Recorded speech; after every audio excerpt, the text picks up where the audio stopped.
চাকরি হারিয়েছেন 26,000 প্রার্থী। এদিকে সামনেই এসএসসি পরীক্ষা, সেই পরীক্ষার প্রস্তুতি চলছে। এরই মাঝে বড় খবর, নির্ধারিত দিনেই হবে 2016 সালে স্কুল সার্ভিস কমিশনের চাকরি বাতিলের নতুন পরীক্ষা।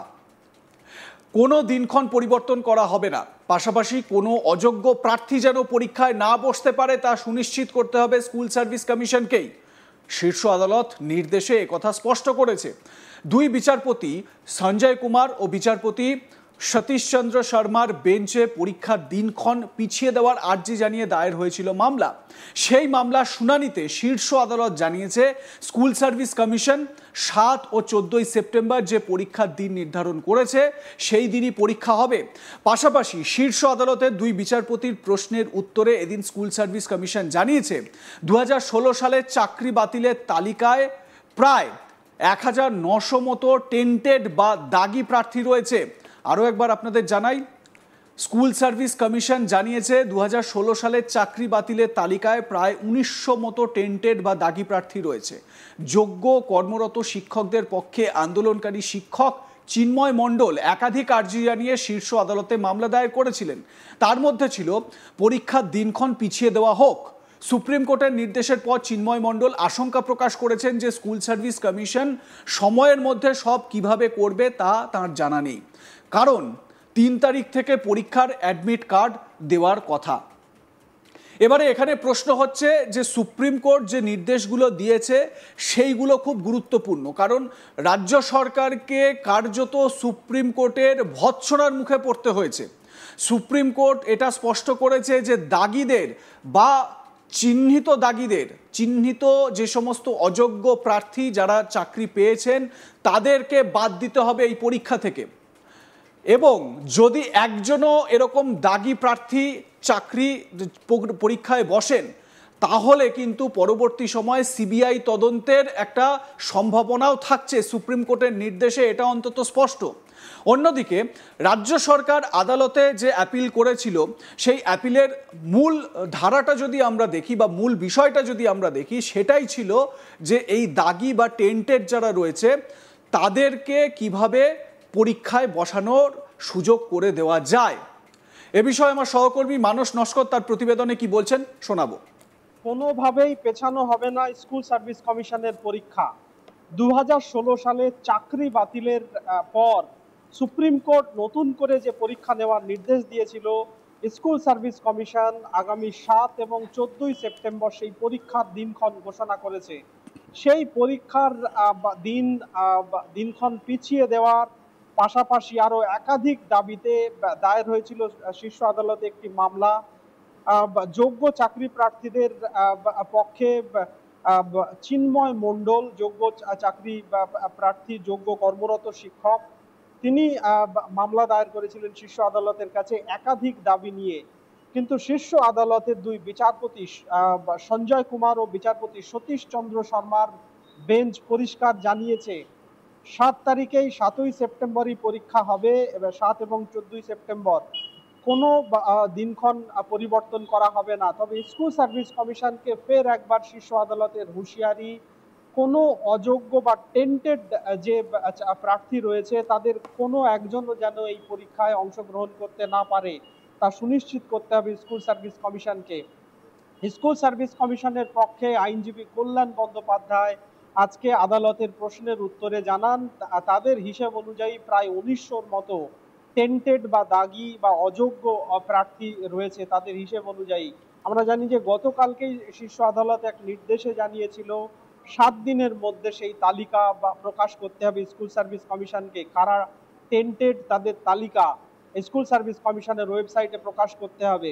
স্কুল সার্ভিস কমিশনের পক্ষে আইনজীবী কল্যাণ বন্দ্যোপাধ্যায় এদিন শীর্ষ আদালতে ইঙ্গিত দিয়েছেন শীর্ষ আদালতের নির্দেশ অনুযায়ী তারা 7 দিনের আগেই সেই তালিকা হয়তো প্রকাশ করবে স্কুল সার্ভিস কমিশনের ওয়েবসাইটে। প্রসঙ্গত চিন্ময় মণ্ডল তিনি আদালতের কাছে আর্জি জানিয়েছিলেন যে এই পরীক্ষায় 2016 সালের যে নতুন পরীক্ষা নেওয়া হচ্ছে সেই পরীক্ষায় শুধুমাত্র যোগ্য যাদের চাকরি বাতিল হয়েছে 2016 সালের তাদেরকে নিয়েই এই পরীক্ষা হোক।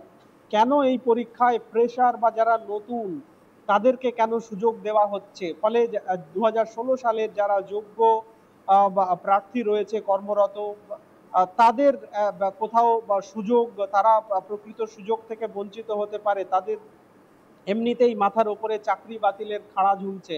এই পরিস্থিতিতে শুধুমাত্র যারা যোগ্য এবং চাকরি বাতিল হয়েছিল তাদেরকে নিয়েই এই পরীক্ষা নেওয়া হোক। একই সঙ্গে শূন্য পদের সংখ্যা কমানো হয়েছে বলেও চিন্ময় মণ্ডল দাবি করেছিলেন। পাশাপাশি তার বক্তব্য ছিল যে 2016 সালের যে সমস্ত প্রার্থী যোগ্য প্রার্থী যাদের চাকরি বাতিল হয়েছে তাদের অনেকেরই বয়স বর্তমানে 42-43 বছর।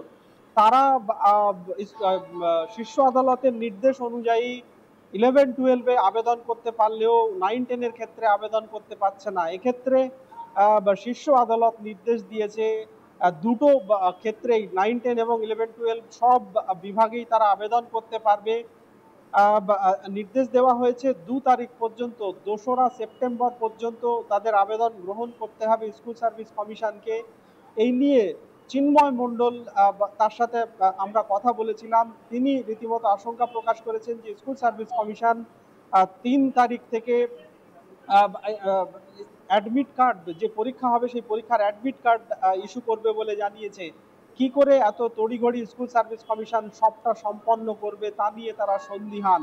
কিন্তু স্কুল সার্ভিস শীর্ষ আদালত পরিষ্কার জানিয়েছে 7ই সেপ্টেম্বর যে পরীক্ষার নির্দেশ দেওয়া হয়েছিল, এই 7ই সেপ্টেম্বর স্কুল সার্ভিস কমিশন যে পরীক্ষা নেবে বলে জানিয়েছে সেই দিনই পরীক্ষা হবে, সেই দিনক্ষণ কোনোভাবেই পাল্টানো হবে না। তবে স্কুল সার্ভিস কমিশনকে নজর রাখতে হবে, বা বলা যায় যে কার্যত স্কুল সার্ভিস কমিশনকে হুঁশিয়ারি দেওয়া হয়েছে কোনো অযোগ্য বা টেন্টেড প্রার্থী বা দাগি প্রার্থী যেন এই পরীক্ষায় বসতে না পারেন। 7ই এবং 14ই সেপ্টেম্বর স্কুল সার্ভিস কমিশন যে পরীক্ষা নেবে বলেছে সেই দিনই পরীক্ষা হবে, তার কোনো পরিবর্তন করা হচ্ছে না, পরিষ্কার জানালো শীর্ষ আদালত। এদিকে এসএসসির তরফ থেকে আগেই জানানো হয়েছিল সুপ্রিম কোর্টে যে এই যে টেন্টেড বা দাগি যারা, চিহ্নিত টেন্টেড যারা, তাদের সংখ্যাটা 5000-এর বেশি, 5303 এই রকম একটা নাম্বার দেওয়া হয়েছিল, যার মধ্যে ওএমআর সংক্রান্ত যে ইস্যু, সেই ইস্যুতে মানে ওএমআরে ভুলভাল মার্কিং করা হয়েছে এই রকম সংখ্যা 4091, এবং যাদের র্যাঙ্ক জাম্প হয়েছে তাদের সংখ্যাটা 1212। তার মানে 5303, 5000-এর বেশি এই সংখ্যাটা টেন্টেড। যদি এই লিস্টটাই দেওয়া হয় তাহলে কি এই 5000 জন পরীক্ষায় বসতে পারবে না? একই সঙ্গে কমিশনের তরফ থেকে এটাও খবর জানতে পারা যাচ্ছে বা কেউ কেউ বলছেন যে এই 5000-এর কিছু বেশি, এর মধ্যে 1803 বা 1800-র কিছুটা বেশি তারা হচ্ছেন গিয়ে টেন্টেড টিচার, মানে দাগি শিক্ষক। তাহলে কি এই নাম্বারটাই আদালতে 7 দিনের মধ্যে জমা দেবে বা 7 দিনের মধ্যে তালিকা প্রকাশ হবে? আর এই নিয়েই কিন্তু কোথাও না কোথাও একটা আশঙ্কা থেকে যাচ্ছে যোগ্য চাকরি প্রার্থীদের। আপনাদের মতামত কি জানাতে ভুলবেন না। দেখতে থাকুন আজ তাক বাংলা, সাবস্ক্রাইব করুন আমাদের ইউটিউব চ্যানেলটি, বেল আইকন প্রেস করুন নোটিফিকেশন পেতে।